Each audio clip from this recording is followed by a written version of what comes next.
What's up, guys? It's Jay, MorninAfterKill, and I'm back here on Destiny, and welcome back to episode 3 of How to Balance. In this series, we'll be taking a look at Destiny's weapon balance and finding alternative ways to bring these weapons more in tune with the difficulty of the game without affecting their overall utility and usefulness, but more importantly, without touching the health values of the current enemy's scaling, because I believe that there's more than one way to accomplish weapon balance without hurting the fun and overall enjoyment of the game, and that's pretty much why we play games, is to forget the real world and its fucking politics, and of course, to become legend. So, we've already taken a look at the Black Hammer and the Yellow Horn. Today, I'm gonna go into that vault, and I'm gonna dust off that old red-headed bastard child of the Destiny heavy exotics.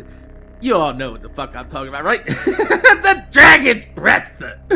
Initially, taking a look at the Dragon's Breath, it is an amazing looking weapon. It's sleek, it's sexy, and it gets its shape and paint job from the old school Warhawks and Kitty Hawks from the World War II era, and it even harkens back to the flamethrower from the Halo series. I'm pretty sure it was Halo 2, if I'm recalling correctly. But that's one of the reasons why I love this gun, because not only does it have Bungie and video game history, but it throws it all the way back to the old school fighter planes as well. The problem is, if you compare this to the other two exotic rocket launchers in Destiny, you'll see why it's got good reason to be called the red-headed bastard child. This is how I understand it, alright? In Destiny, the Yellow Horn is the PvE juggernaut rocket launcher. That's DPS, velocity, tracking, wolfpack rounds, and it even has a secret perk of grenades and horseshoes to make sure that your rocket doesn't go sailing past its target. Then you have the Truth. This is the PvP juggernaut.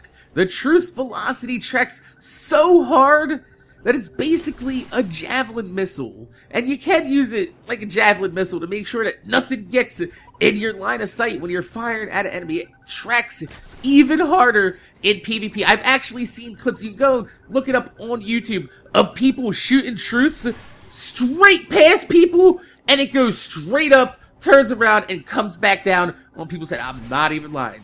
Please believe that. And then you have the Dragon's Breath. The Dragon's Breath has the Pyromancer perk, which leaves behind a solar flare, which lasts about as long as a cut hair is.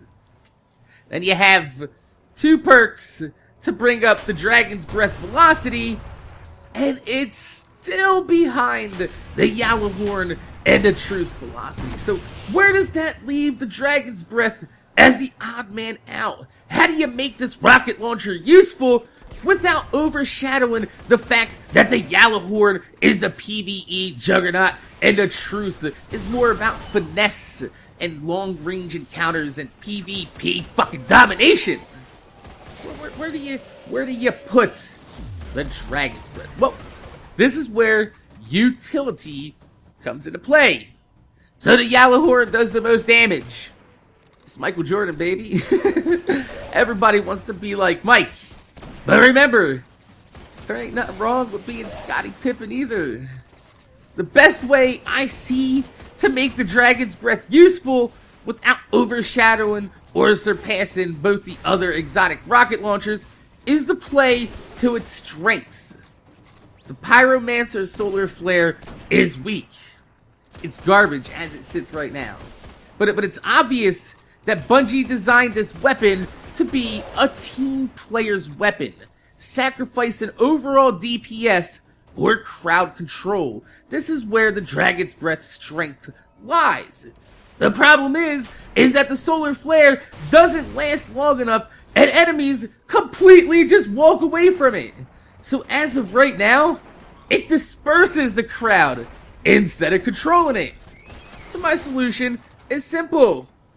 Turn the Pyromancer Solar Flare into a singularity effect. So those of you guys that have played Borderlands know exactly how useful a singularity grenade can be. Basically, instead of making the enemies walk away from the flare, it would suck them all into the area. Ooh, it would suck them good.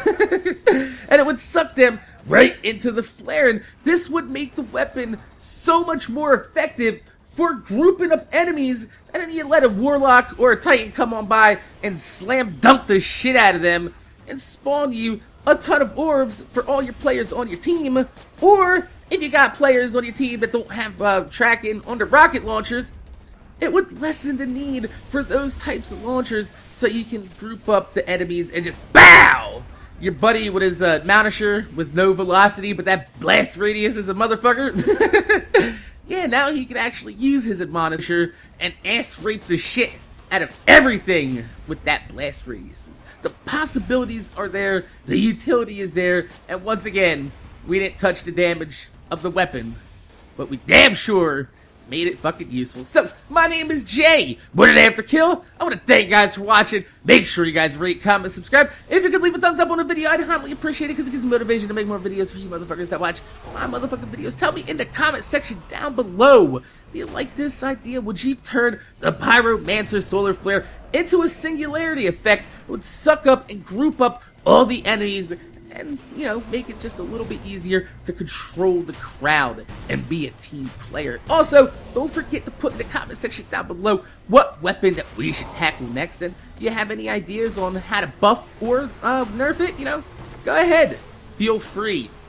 I'm giving you guys the floor. So, my name's Jay. MorninAfterKill. Thanks for watching, and I'm going to see you guys later.